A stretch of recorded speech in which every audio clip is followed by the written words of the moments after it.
2 ವರ್ಷ ಕಳೆದರೂ ಕೂಡ ವಿಮೆಯ ಹಣ ಸಿಗದೆ ವಿಜಯಪುರದಲ್ಲಿ ದ್ರಾಕ್ಷಿ ಬೆಳೆದಂತ ಬೆಳೆಗಾರರು ಇವತ್ತು ಹೋರಾಟವನ್ನ ಮಾಡ್ತಾ ಇದ್ದಾರೆ. ತೋಟಗಾರಿಕಾ ಇಲಾಖೆ ಅಧಿಕಾರಿಗಳ ಮುಂದೆ, ಕಚೇರಿಯ ಮುಂದೆ ಪ್ರತಿಭಟನೆಯನ್ನ ಮಾಡ್ತಾ ಇದ್ದಾರೆ. ಆ ಮೂಲಕ ನಾವು 2 ವರ್ಷದಿಂದ ವಿಮೆ ಹಣಕ್ಕಾಗಿ ಕಾಯ್ತಾ ಇದ್ದೀವಿ, ನಿಮ್ಮ ನಿರ್ಲಕ್ಷ್ಯ ಇದರಲ್ಲಿ ಕಾಣಿಸ್ತಾ ಇದೆ ಅಂತ ಹೇಳಿ ಕಿಡಿಕಾರ್ತಾ ಇದ್ದಾರೆ. ಈ ಕುರಿತು ಒಂದು ವರದಿ ಇಲ್ಲಿದೆ ನೋಡಿ. ದ್ರಾಕ್ಷಿ ಕಣಜ ವಿಜಯಪುರ ಜಿಲ್ಲೆಯಲ್ಲಿ ದ್ರಾಕ್ಷಿ ಬೆಳೆಗಾರರು ಪರದಾಡುವಂತ ಪರಿಸ್ಥಿತಿ ಎದುರಾಗಿದೆ. ಇನ್ನು ಕಳೆದ 2 ವರ್ಷಗಳಿಂದ ಬೆಳೆ ತುಂಬಿದ್ರು ಸಹಿತ ದ್ರಾಕ್ಷಿ ವಿಮೆ ತುಂಬಿದ್ರು ಸಹಿತ ಪರಿಹಾರ ಬಂದಿಲ್ಲ ಅಂತ ಹೇಳಿ ಆಗ್ರಹಿಸಿ ರೈತ ಮುಖಂಡರು ವಿಜಯಪುರ ಜಿಲ್ಲಾ ತೋಟಗಾರಿಕಾ ಇಲಾಖೆಗೆ ಬಂದು ಒಂದು ಪ್ರತಿಭಟನೆ ಮಾಡ್ತಿರ್ತಕ್ಕಂಥದ್ದು ತಾವಿಲ್ಲಿ ನೋಡಬಹುದು. ಸುಮಾರು 100 ಜನ ರೈತರು ಬಂದು ತೋಟಗಾರಿಕಾ ಇಲಾಖೆ ಮುಂದೆ ಒಂದು ಧರಣಿ ಮಾಡ್ತಿರೋದು. ಯಾಕಂದ್ರೆ ಈ ಹಿಂದೆ ಒಂದು ಬಾರಿ ಒಂದು ಅಧಿಕಾರಿಗಳ ಕಚೇರಿ ಮುತ್ತಿಗೆ ಹಾಕಿದಾಗ ಜನವರಿ 15ರ ಒಳಗಾಗಿ ಎಲ್ಲಾ ರೈತರಿಗೂ ಕೂಡ ವಿಮೆ ತುಂಬತಕ್ಕಂಥ ಎಲ್ಲ ರೈತರಿಗೆ ಪರಿಹಾರ ಬರುತ್ತೆ ಅಂತ ಹೇಳಿ ಒಂದು ಭರವಸೆ ನೀಡಿದ ಹಿನ್ನೆಲೆಯಲ್ಲಿ ಒಂದು ಹೋರಾಟವನ್ನು ಕೈಬಿಟ್ಟಿದ್ರು. ಈಗ ಸಂಕ್ರಮಣ ಕಳೆದ್ರು ಕೂಡ ಇನ್ನು ಕನಿಷ್ಠ 2 ರಿಂದ 3 ಸಾವಿರ ಜನರಿಗೆ ಒಂದು ಪರಿಹಾರ ಹಣ ಬಂದಿಲ್ಲ ಅಂತ ಹೇಳಿ ಹೋರಾಟ ಮಾಡ್ತಿರ್ತಕ್ಕಂಥದ್ದು. ಅವರನ್ನೇ ಕೇಳೋಣ, ಹೋರಾಟ ಮಾಡ್ಲಿಕ್ಕೆ ಕಾರಣ ಏನು, ಎಷ್ಟು ಜನರಿಗೆ ಬರಬೇಕು ಅಂತ ಹೇಳಿ. ಸರ್, ಈಗ ಹೋರಾಟ ಮಾಡ್ಲಿಕ್ಕೆ ಕಾರಣ ಏನು, ಎಷ್ಟು ಜನರಿಗೆ ಬರಬೇಕು, ಏನು ಪರಿಹಾರ? ಸರ್, ಇದು ಹೊಸದಲ್ಲ. 2024-25ನೇ ಸಾಲಿಂದ ಅಂದ್ರೆ 2 ವರ್ಷ ಆಯ್ತು ಈಗ ಆಲ್ರೆಡಿ. ಇಲ್ಲಿವರೆಗೆ ಎಲ್ಲಾ ರೈತರಿಗೆ ಕೊಟ್ಟು ಕ್ಲಿಯರ್ ಮಾಡ್ಬೇಕಾಗಿತ್ತು, ಇವ್ರು ಪರಿಹಾರ ಕೊಟ್ಟಿಲ್ಲ. 16,000 ಜನ ರೈತರೊಳಗ ಸುಮಾರು 11,000 ಜನ ರೈತರಿಗೆ ಈಗಾಗಲೇ ಕೊಟ್ಟಾರ. ಅದು ಆಗಿಂದ ಮತ್ತೆ ಹೊಳೆ ಒಂದು 2-3 ಸಾವಿರ ಜನ ಕೊಟ್ಟಾರ. ಇನ್ನೂ ಮುಂದೆ 2-3 ಸಾವಿರ ಜನ ರೈತರು ಉಳಿದಾರ. ಅದಕ್ಕೆ ಈಗ ಅಧಿಕಾರಿಗಳಿಗೆ ಕೇಳಿದ್ರೆ ಏನ್ ಹೇಳಕತ್ತಾರ, ಅಧಿಕಾರಿಗಳು ಇನ್ಶೂರೆನ್ಸ್ ಕಂಪ್ನಿ ಮೇಲೆ ಹಾಕ್ಲಕತ್ತಾರ, ಇನ್ಶೂರೆನ್ಸ್ ಕಂಪ್ನಿಯವರು ಅಧಿಕಾರಿಗಳ ಮೇಲೆ ಹಾಕ್ಲಕತ್ತಾರ. ಹಿಂಗಾಗಿ ರೈತರಿಗೆ ಏನದ ಒಂದಿಷ್ಟು ಜಿಗುಪ್ಸೆ ಆಗಿ ಏನ್ ಬರ್ತದೋ ಬರಲ್ಲ ಅನ್ನೋ ಸಂಶಯದೊಳಗದಾರ. ಅದಕ್ಕೆ ಇವತ್ತಿನ ದಿನ ಸುಮಾರು 106 ಜನ ರೈತರು ಇವತ್ತಿನ ದಿನ ಇಲ್ಲಿ ಹೋರಾಟ ಮಾಡಕ್ ಬಂದಿವಿ. ಆದಷ್ಟು ಬೇಗನೆ ಜಂಟಿ ತೋಟಗಾರಿಕಾ ನಿರ್ದೇಶಕರು ಮತ್ತು ವಿಮಾ ಕಂಪನಿ ಅಧಿಕಾರಿಗಳು ಮತ್ತು ಜಿಲ್ಲಾಡಳಿತ ವಿಶೇಷ ಗಮನ ಹರಿಸಿ ಇದಕ್ಕೊಂದು ಇತ್ಯರ್ಥ ಕಾಣಬೇಕು. ಇಲ್ಲಪ್ಪ ಅಂತಂದ್ರೆ ಈ ಹೋರಾಟ ಮುಂದುವರಿತದೆ. ಅದಕ್ಕೆ ಅನಿರ್ದಿಷ್ಟ ಮತ್ತು ಹೋರಾತ್ರಿ ಅಂದ್ರೆ ಇಲ್ಲೇ ನಾವು ಏನದ ಆಫೀಸ್ ಮುಂದೆ ಹೋರಾಟ ಮಾಡ್ಬೇಕಂತ ಈಗಾಗಲೇ ಎಲ್ಲ ರೈತ ಬಂದವರು ಮಾತಾಡ್ಕೊಂಡಿವಿ. ಅದಕ್ಕೆ ಆದಷ್ಟು ಬೇಗನೆ ಇದಕ್ಕೊಂದು ಇತ್ಯರ್ಥ ಕಾಣಬೇಕಂದ್ರೆ ಎಲ್ಲ ರೈತರಿಗೂ ಕೂಡ ನಿಷ್ಪಕ್ಷಪಾತವಾಗಿ ಎಲ್ಲರಿಗೂ ಪರಿಹಾರ ಹಾಕ್ಬೇಕಂತೇಳಿ ಸಂದರ್ಭ ಆಗ್ರಹ ಮಾಡ್ತೇವೆ. ಸರ್, ಇಲ್ಲಿ ಸಮಸ್ಯೆ ಆಗಿರೋದೇನು? ಸರ್, ಈಗ ಸಮಸ್ಯೆ ಆಗಿರ್ತಕ್ಕಂಥದ್ದು ಏನು ಅಂತ ಹೇಳಿದ್ರೆ, ಏನು ನಾವು ನವೆಂಬರ್ 26ನೇ ತಾರೀಕು ಏನು ಸಂವಿಧಾನ ದಿನಾಚರಣೆ ಇತ್ತಲ್ಲ, ತಿಕೋಟದಲ್ಲಿ ಧರಣಿ ಕೂತಿದ್ವಿ, ರಸ್ತೆ ತಡೆಯನ್ನ ಮಾಡಿದ್ದೀವಿ. ಅವತ್ತು ಲಿಖಿತವಾಗಿ ಇದೇ ಕಂಪನಿಯವರು ಇದೇ ಅಧಿಕಾರಿಗಳು ಬರೆದು ಕೊಟ್ಟಿದ್ದಾರೆ. ಇಲ್ಲಿ ಸಮಸ್ಯೆ ಏನಾಗ್ತದೆ ಅಂತ ಹೇಳಿದ್ರೆ, ಯಾರು ತಮ್ಮ ಜವಾಬ್ದಾರಿಯನ್ನ ನಿಭಾಯಿಸ್ತಾ ಇಲ್ಲ, ಒಬ್ಬರ ಮೇಲೆ ಒಬ್ಬರು ಹಾಕ್ತಾ ಇರ್ತಕ್ಕಂಥದ್ದನ್ನ ಕಾಣ್ತಾ ಇದೀವಿ ಸರ್ ನಾವು. ಆಮೇಲೆ ಇನ್ನೊಂದು ಏನು ಅಂತ ಹೇಳಿದ್ರೆ, ನಮ್ಮ ಜಿಲ್ಲೆಯಲ್ಲಿ ಬಿಜಾಪುರ ಜಿಲ್ಲೆಯಲ್ಲಿ 8 ಜನ ಏನು ಶಾಸಕರಿದ್ದಾರೆ, ಮಂತ್ರಿಗಳಿದ್ದಾರೆ. ಇವರೆಲ್ಲರೂ ಕೂಡ ನಾಳೆ 22ನೇ ತಾರೀಕು ವಿಶೇಷ ಅಧಿವೇಶನ ನಡೀತಾ ಇದೆ. ವಿಶೇಷ ಅಧಿವೇಶನದಲ್ಲಿ ಈ ಗಂಭೀರ ಸಮಸ್ಯೆಯನ್ನ ಬಗ್ಗೆ ಧ್ವನಿ ಎತ್ತಬೇಕಂತ ನಾನು ರಾಜಕಾರಣಗಳಿಗೆ, ರಾಜಕೀಯಕ್ಕೆ ನಾನು ಮನವಿಯನ್ನು ಮಾಡಿಕೊಳ್ತಾ ಇದ್ದೇನೆ. ಯಾಕಂತ ಹೇಳಿದ್ರೆ ಈ ದ್ರಾಕ್ಷಿ ಬೆಳೆಗಾರರ ವಿಮೆ ನೋಡ್ರಿ ಎಷ್ಟು ಕಷ್ಟಪಟ್ಟು ನಾವು ಬಡಬೇಕಾಗತ್ತೆ.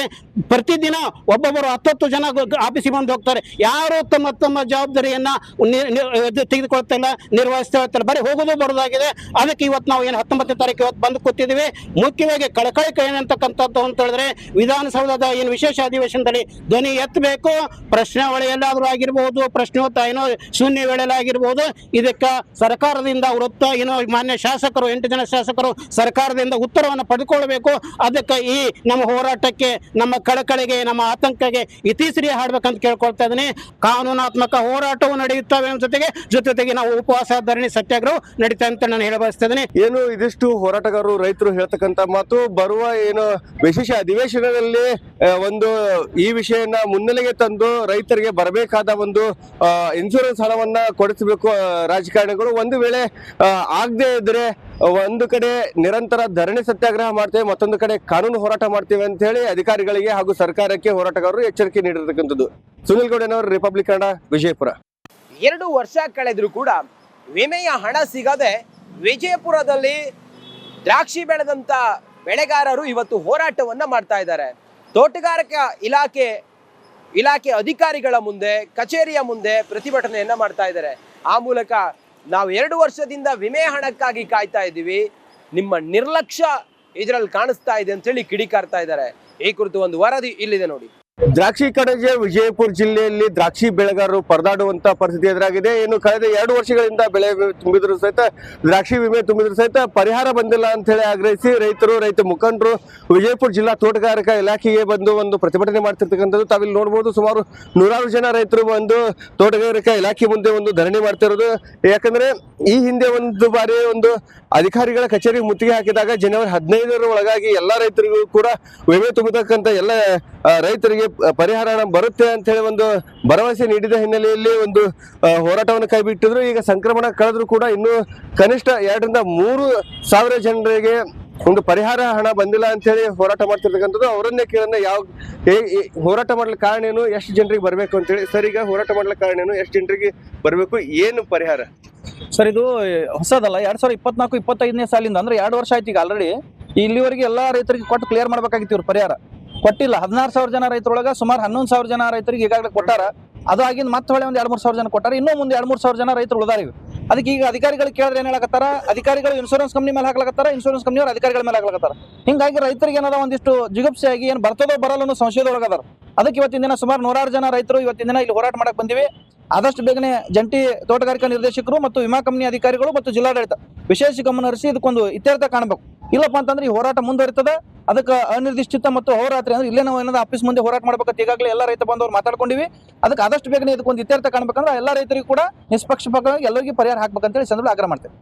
ಸರ್, ಇಲ್ಲಿ ಸಮಸ್ಯೆ ಆಗಿರೋದೇನು? ಸರ್, ಈಗ ಸಮಸ್ಯೆ ಆಗಿರ್ತಕ್ಕಂಥದ್ದು ಏನು ಅಂತ ಹೇಳಿದ್ರೆ, ಏನು ನಾವು ನವೆಂಬರ್ 26ನೇ ತಾರೀಕು ಏನು ಸಂವಿಧಾನ ದಿನಾಚರಣೆ ಇತ್ತಲ್ಲ, ತಿಕೋಟದಲ್ಲಿ ಧರಣಿ ಕೂತಿದ್ದೀವಿ, ರಸ್ತೆ ತಡೆಯನ್ನ ಮಾಡಿದ್ದೀವಿ. ಅವತ್ತು ಲಿಖಿತವಾಗಿ ಇದೇ ಕಂಪನಿಯವರು ಇದೇ ಅಧಿಕಾರಿಗಳು ಬರೆದು ಕೊಟ್ಟಿದ್ದಾರೆ. ಇಲ್ಲಿ ಸಮಸ್ಯೆ ಏನಾಗ್ತದೆ ಅಂತ ಹೇಳಿದ್ರೆ, ಯಾರು ತಮ್ಮ ಜವಾಬ್ದಾರಿಯನ್ನ ನಿಭಾಯಿಸ್ತಾ ಇಲ್ಲ, ಒಬ್ಬರ ಮೇಲೆ ಒಬ್ಬರು ಹಾಕ್ತಾ ಇರ್ತಕ್ಕಂಥದ್ದನ್ನ ಕಾಣ್ತಾ ಇದೀವಿ ಸರ್ ನಾವು. ಆಮೇಲೆ ಇನ್ನೊಂದು ಏನು ಅಂತ ಹೇಳಿದ್ರೆ, ನಮ್ಮ ಜಿಲ್ಲೆಯಲ್ಲಿ ಬಿಜಾಪುರ ಜಿಲ್ಲೆಯಲ್ಲಿ 8 ಜನ ಏನು ಶಾಸಕರಿದ್ದಾರೆ, ಮಂತ್ರಿಗಳಿದ್ದಾರೆ. ಇವರೆಲ್ಲರೂ ಕೂಡ ನಾಳೆ 22ನೇ ತಾರೀಕು ವಿಶೇಷ ಅಧಿವೇಶನ ನಡೀತಾ ಇದೆ. ವಿಶೇಷ ಅಧಿವೇಶನದಲ್ಲಿ ಈ ಗಂಭೀರ ಸಮಸ್ಯೆಯನ್ನ ಬಗ್ಗೆ ಧ್ವನಿ ಎತ್ತಬೇಕಂತ ನಾನು ರಾಜಕಾರಣಗಳಿಗೆ, ರಾಜಕೀಯಕ್ಕೆ ನಾನು ಮನವಿಯನ್ನು ಮಾಡಿಕೊಳ್ತಾ ಇದ್ದೇನೆ. ಯಾಕಂತ ಹೇಳಿದ್ರೆ ಈ ದ್ರಾಕ್ಷಿ ಬೆಳೆಗಾರರ ವಿಮೆ ನೋಡ್ರಿ ಎಷ್ಟು ಕಷ್ಟಪಟ್ಟು ನಾವು ಬಡಬೇಕಾಗತ್ತೆ. ಪ್ರತಿದಿನ ಒಬ್ಬೊಬ್ಬರು 10 ಜನ ಆಫೀಸಿಗೆ ಬಂದು ಹೋಗ್ತಾರೆ. ಯಾರು ತಮ್ಮ ಜವಾಬ್ದಾರಿಯನ್ನ ತೆಗೆದುಕೊಳ್ತಾ ಇಲ್ಲ, ನಿರ್ವಹಿಸ್ತಾ ಇರ್ತಾರೆ, ಬರೀ ಹೋಗೋದು ಬರೋದಾಗಿದೆ. ಅದಕ್ಕೆ ಇವತ್ತು ನಾವು ಏನು 19ನೇ ತಾರೀಕು ಇವತ್ತು ಬಂದು ಕೂತಿದ್ದೀವಿ. ಮುಖ್ಯವಾಗಿ ಕಳಕಳಿಕೆ ಏನಂತಕ್ಕಂಥದ್ದು ಅಂತ ಹೇಳಿದ್ರೆ, ವಿಧಾನಸೌಧದ ಏನು ವಿಶೇಷ ಅಧಿವೇಶನದಲ್ಲಿ ಧ್ವನಿ ಎತ್ತಬೇಕು. ಪ್ರಶ್ನಾವಳಿ ಎಲ್ಲಾದ್ರೂ ಆಗಿರ್ಬೋದು, ಪ್ರಶ್ನೋತ್ತರ ಏನೋ ಶೂನ್ಯ ವೇಳೆಲ್ಲ ಆಗಿರ್ಬೋದು. ಇದಕ್ಕೆ ಸರ್ಕಾರದಿಂದ ಮಾನ್ಯ ಶಾಸಕರು 8 ಜನ ಶಾಸಕರು ಸರ್ಕಾರದಿಂದ ಉತ್ತರವನ್ನು ಪಡೆದುಕೊಳ್ಬೇಕು. ಅದಕ್ಕೆ ಈ ನಮ್ಮ ಹೋರಾಟಕ್ಕೆ, ನಮ್ಮ ಕಳಕಳಿಗೆ, ನಮ್ಮ ಆತಂಕಕ್ಕೆ ಇತಿಶ್ರೀ ಹಾಡ್ಬೇಕಂತ ಕೇಳ್ಕೊಳ್ತಾ ಇದ್ದೀನಿ. ಕಾನೂನಾತ್ಮಕ ಹೋರಾಟವು ನಡೆಯುತ್ತವೆ ಜೊತೆಗೆ ನಾವು ಉಪವಾಸ ಧರಣಿ ಸತ್ಯಾಗ್ರಹ ನಡೀತಾ ಅಂತ ನಾನು ಹೇಳ ಬಯಸ್ತಾ ಇದ್ದೀನಿ. ಏನು ಇದಿಷ್ಟು ಹೋರಾಟಗಾರರು ರೈತರು ಹೇಳ್ತಕ್ಕಂಥ ಮಾತು. ಬರುವ ಏನು ವಿಶೇಷ ಅಧಿವೇಶನದಲ್ಲಿ ಒಂದು ಈ ವಿಷಯನ ಮುನ್ನೆಲೆಗೆ ತಂದು ರೈತರಿಗೆ ಬರಬೇಕಾದ ಒಂದು ಇನ್ಶೂರೆನ್ಸ್ ಹಣವನ್ನ ಕೊಡಿಸಬೇಕು ರಾಜಕಾರಣಿಗಳು. ಒಂದು ವೇಳೆ ಆಗದೆ ಇದ್ರೆ ಒಂದು ಕಡೆ ನಿರಂತರ ಧರಣಿ ಸತ್ಯಾಗ್ರಹ ಮಾಡ್ತೇವೆ, ಮತ್ತೊಂದು ಕಡೆ ಕಾನೂನು ಹೋರಾಟ ಮಾಡ್ತೇವೆ ಅಂತ ಹೇಳಿ ಅಧಿಕಾರಿಗಳಿಗೆ ಹಾಗೂ ಸರ್ಕಾರಕ್ಕೆ ಹೋರಾಟಗಾರರು ಎಚ್ಚರಿಕೆ ನೀಡಿರತಕ್ಕಂಥದ್ದು. ಸುನಿಲ್ ಗೌಡನವರು, ರಿಪಬ್ಲಿಕ್ ಕನ್ನಡ, ವಿಜಯಪುರ. 2 ವರ್ಷ ಕಳೆದ್ರೂ ಕೂಡ ವಿಮೆಯ ಹಣ ಸಿಗದೆ ವಿಜಯಪುರದಲ್ಲಿ ದ್ರಾಕ್ಷಿ ಬೆಳೆದಂತ ಬೆಳೆಗಾರರು ಇವತ್ತು ಹೋರಾಟವನ್ನ ಮಾಡ್ತಾ ಇದ್ದಾರೆ. ತೋಟಗಾರಿಕಾ ಇಲಾಖೆ ಅಧಿಕಾರಿಗಳ ಮುಂದೆ, ಕಚೇರಿಯ ಮುಂದೆ ಪ್ರತಿಭಟನೆಯನ್ನ ಮಾಡ್ತಾ ಇದ್ದಾರೆ.